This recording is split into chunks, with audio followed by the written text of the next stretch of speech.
तो इस chief minister की तरह हम कमरे में बंद हो जाए? मेरे वाली की तो नहीं खरीदेंगे, गरीबों में बांट दूंगा।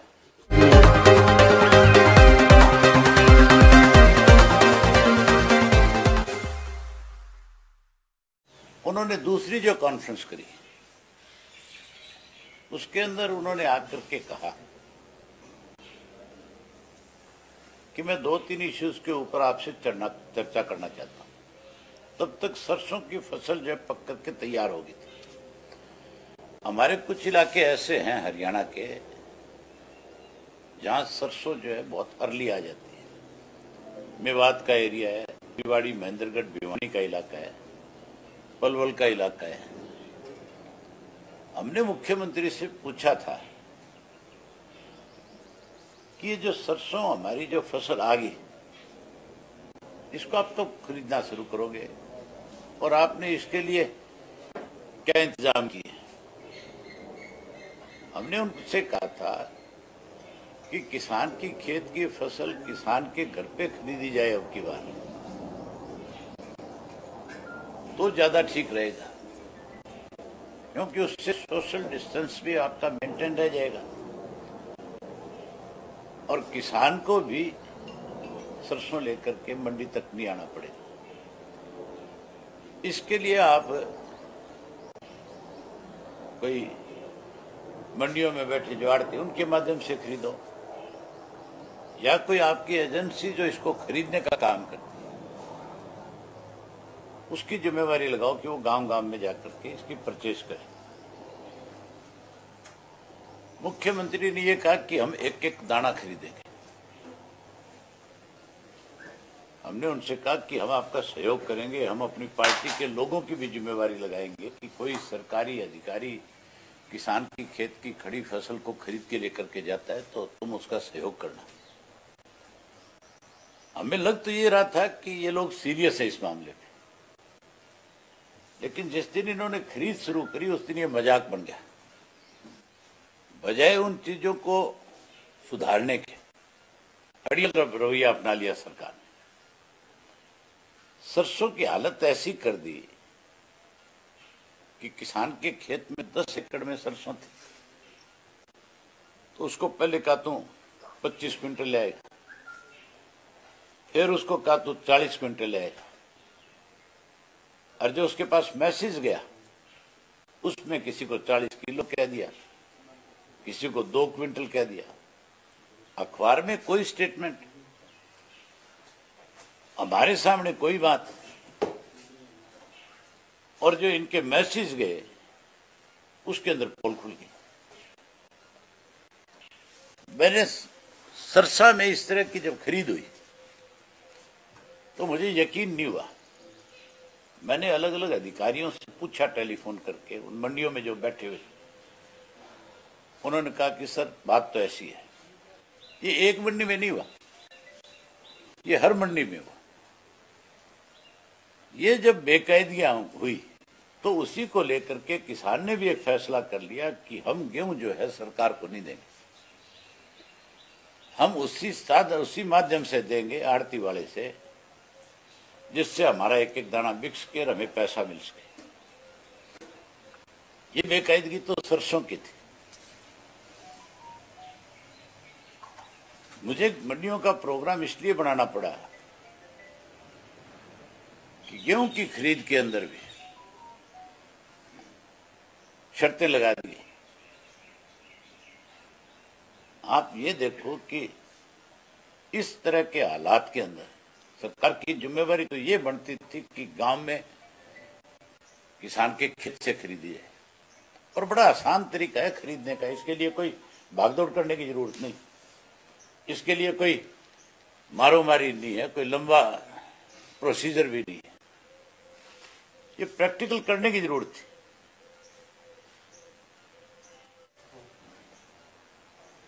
पार्लियामेंट के अंदर जब कांग्रेस की सरकार थी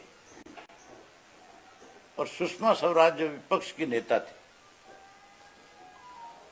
उस वक्त मालवाट लाया गया था और उसका सारे विपक्ष ने विरोध किया था। भाजपा उसमें मुख्य विरोधी थी। जब उस पर डिबेट चल रही थी, सुषमा जी जब उस पर बोलने लगी उनकी जो शुरुआत थी वो सुनने वाली थी। उन्होंने शुरुआत करी थी किसान से, उसकी छोटे दुकानदार से नहीं।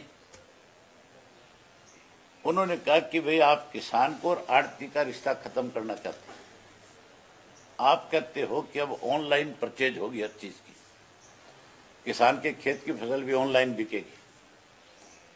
उन्होंने उसमें बताया था कि आड़ती के साथ किसान का कैसा रिश्ता है। उसने बताया कि अगर घर में शादी है, बेटी का ब्याह करना है तो आड़ती से पैसे, भात भरना है तो आड़ती से पैसे, छुच्छक करनी है तो आड़ती से पैसे। और उन्होंने बताया था कि अगर कोई छोटा मोटा घर में मकान बनाना है तो आड़ती से पैसे, बुजुर्ग की दवाई लेनी है तो आड़ती से पैसे, बच्चे को पढ़ाना है तो आड़ती से पैसे। उन्होंने बहुत सारे तर्क दिए इस बात के ऊपर। एक तरफ तो बीजेपी उस वक्त में ऑनलाइन का विरोध कर रही थी और संसद में हंगामा मचा रही थी। इनकी अपनी अपोजिशन की लीडर के ये बयान है।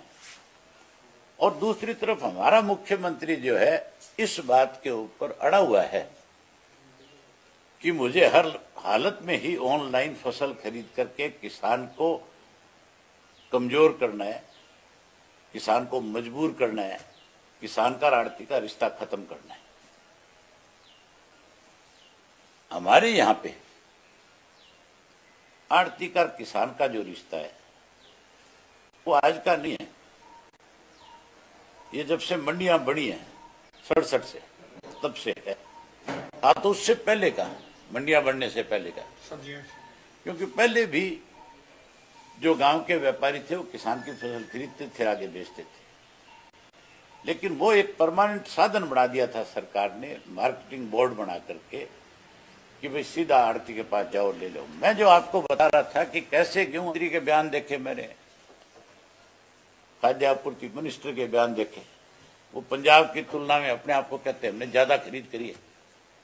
इससे ज्यादा बड़ा झूठ और क्या बोल सकते हैं। आज इस वक्त में भी मुख्यमंत्री अगर बयान देता है और झूठ बोलते हैं तो फिर धिक्कार है ऐसी सरकार पे। आप किसी मंडी में चले जाओ, कहीं 4 ट्राली से ज्यादा आज गेहूं नहीं है। सरकार का काम किसी को परेशान करना नहीं, सरकार का काम जो है लोगों को सुविधाएं मुहैया करना है। इन हालात में तो सरकार को इससे ज्यादा किसान को घर बैठे उसकी फसल खरीदने का जो एक अवसर मिल रहा है, इसको यूं गंवा दिया, बिना मतलब सड़कों पे लोगों को ला दिया। अब मैं आपको एक चीज दिखाता हूं। सरकार का आपस में तालमेल नहीं है। सरकार का तालमेल नहीं होगा तो फिर आप मान के चलो कि इन हालातों का सामना नहीं कर सकोगे। यहां मंत्री और चीफ मिनिस्टर की बातों में बहुत अंतर है। चीफ मिनिस्टर तो जब कॉन्फ्रेंस करता है, जब आपसे वीडियोग्राफी करके अपनी बात कहता है, तब उसका बयान छपता है कि घर घर जाकर के सबकी जांच संभव नहीं है।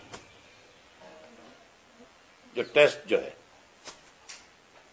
ये अखबार की स्टेटमेंट है। और विज साहब जब आपके रूबरू होते हैं, वो कहते हैं कि हरियाणा में घर घर होगी स्क्रीनिंग। तो अंतर है कि नहीं है दोनों में? इनका ही आपस में तालमेल नहीं है। इस महामारी के वक्त में चीफ मिनिस्टर का और हेल्थ मिनिस्टर का आपस में तालमेल नहीं है, तो फिर आप मान के चलो कैसे लड़ोगे इससे? क्या तरीका है लड़ने का? गेहूं जो है अब की बार मैंने बो रखा और 76 एकड़ के अंदर मान के चलो एवरेज मेरी 20 क्विंटल से ज्यादा है। मुझे मंडीकरण बोर्ड की तरफ से मैसेज गया, एक लिस्ट लगी, मैं कितनी गेहूं ले जा सकता हूं अपनी मंडी में। आप बताओ कितने ले जा सकते? पोर्टल पे आपने दर्ज करा था अपने आप को? ऑटोमेटिक दर्ज है, दर्ज कराओ ना कराओ, हर किसान की खेती जो है रेवेन्यू रिकॉर्ड सरकार के पास होता है। ये जो माल पटवारी लगे, ये इस बात की तनख्वाह लेते हैं कि किस किसान ने कौन सी जमीन में क्या बो रखा है। सबका रिकॉर्ड होता है। रेवेन्यू का ताल्लुक मेरी मेरा रिकॉर्ड है उनके पास, इस बात का रिकॉर्ड नहीं है तो मेरा नाम कैसे भेज दिया उन्होंने? मेरी फसल मेरा थोड़ा आप मेरी बात को समझो ना। रेवेन्यू वाला तो है ही। अगर मेरा नाम नहीं होता तो फिर मुझे उस लिस्ट में नाम क्यों लिखते मेरा? फिर तो मेरा नाम बाहर होना चाहिए था उस लिस्ट से। उन्होंने मेरा नाम लिखा उसमें, और मुझसे कितनी गेहूं उन्होंने मंगवाई है ये आप सोच सकते हो कि देख करके। उन्होंने ये रिकॉर्ड है, वो मैं आपको दूंगा सब। 5 क्विंटल 2 किलो गेहूं मुझे कहा कि तू मंडी में लेके आए। 5 क्विंटल 2 किलो। इससे ज्यादा बड़ी शर्म की बात हो सकती है? किस चीज की खरीद कर रहे हैं ये तरीका खरीद करने का? अगर मुझे 5 क्विंटल 2-2 किलो का हर बार मेरा नाम लिखा जाएगा तो मुझे तो 1 साल लग जाए मंडी में। और मैं उस 5 क्विंटल के लिए किस चीज पे लाद के ले जाऊंगा, उसको मंडी में लेके जाऊंगा? ये मेरा अकेले का नहीं, ये इस तरह का बहुत सारे लोगों के साथ खिलवाड़ है। तो दिवालिया पिट गया कि नहीं पिट गया सरकार का? ये कहते हैं राजनीति ना करो। हम राजनीति थोड़ा ही कर रहे हैं। हम ये कह रहे हैं कि तुम एक तरफ तो ये कहते हो कि ये देश जो है कृषि प्रधान देश है, यहाँ के अन्नदाता से तुम दान तो मांग रहे हो, उसके साथ साथ उसको लूट भी रहे हो। 5 साल तो इन्होंने धान में लूटने का काम किया, उसमें छिके नहीं है, हजारों करोड़ खा गए। हमने कितनी बार सीबीआई की जांच मांगी। अब जो सर्च आपको दिखाता हूं, एक वीडियो आया हुआ है उचाना मंडी का। मैं उस आड़ती को भी जानता हूं, पहले हमारी पार्टी में था, आजकल इनके साथ है। उससे कह दिया तू कोई 2 ट्राली भरवा दे, तुलवा दे 2 ट्राली, ताकि हम लोगों से कह सके देखो उचाना की मंडी में भी गेहूं खरीदी जा रही है, जहां सबसे बड़ा विरोध है। उसमें पुलिस वाले जो है वो गेहूं की बोरियां भर रहे हैं और वो उसकी तुलाई करवा रहे हैं। उनको यही पता नहीं है इसमें कितनी गेहूं भरनी है, कितनी तोलनी है, क्या करना है। क्या पुलिस का काम गेहूं की बोरियां भर के तोलना रहेगा? फिर ये मान के चलो कि सुरक्षा कहां से करेगा कोई किसी की, अगर पुलिस बोरियां भरेगी तो। ये दिवालियापन है सरकार का। जिन पुलिस वालों को इस काम में लगाया गया, जिस किसी व्यक्ति ने इस काम में लगाया, उसके खिलाफ कार्रवाई होनी चाहिए। तो मैं तो आपके माध्यम से सरकार से फिर यह कहना चाहता हूं कि किसान को मजबूर मत करो, आड़ती का व्यापार खत्म मत करो, गरीब आदमी की पेट पे लात मत मारो। जो मजदूर है हमारे यहाँ पे, जो गेहूं की खरीद है, मैं सरसों की बात नहीं कर रहा, अगर कोई पंजाब से आके बेचता है, कोई राजस्थान से आकर के बेचता है, तो बॉर्डर सील है सारे। उसके बावजूद भी सरकार को जितनी ज्यादा आप गेहूं की खरीद करोगे उतना ज्यादा कमीशन आपको मिलेगा, और जो आपको कमीशन मिलेगा आप उसको विकास के काम में खर्च कर सकोगे। एक तरफ तो पैसे के लिए हा हा कर रहे हैं, कटोरा लेके घूम रहे हैं, और दूसरी तरफ जहां से पैसा आना है उनको डंडा चढ़ा रखा है सरकार ने। तो फिर सरकार की सोच तो गलत है ना। गेहूं के अंदर केंद्र की सरकार की तरफ से छूट है कि जितनी मर्जी खरीदो, सारा पैसा सेंट्रल गवर्नमेंट देती है, स्टेट गवर्नमेंट को उसका कमीशन मिलता है खरीदने का। आपकी तो एजेंसियां हैं जिसके माध्यम से आप खरीदो। आपने आड़ती की आड़ देनी है, तो आड़ती की आड़ती दे रहे हो, फिर उसी के माध्यम से खरीद लो। फिर क्यों उसको परेशान कर रहे हो? ये पता है क्या करना चाहते हैं? इनकी नीयत और सोच जो है वो अलग है। ये सोचते हैं कि आड़ती ने जो पैसा दे रखा है किसान को, वो पैसा डूबे, डुबाने का भी तरीका ढूंढ लिया। पार्टी के नेता मंडियों में जा रहे हैं कि कुछ समस्या का समाधान की बजाय कुछ समस्या ना बने। तो इस चीफ मिनिस्टर की तरह हम कमरे में बंद हो जाए? लोग मर रहे हैं, लोगों को लूटा जा रहा है, जिसको ये अन्नदाता कहते हैं, तो फिर अन्नदाता कहना बंद कर दे उसको। मेरे वाली की तो नहीं खरीदेंगे, गरीबों में बांट दूंगा।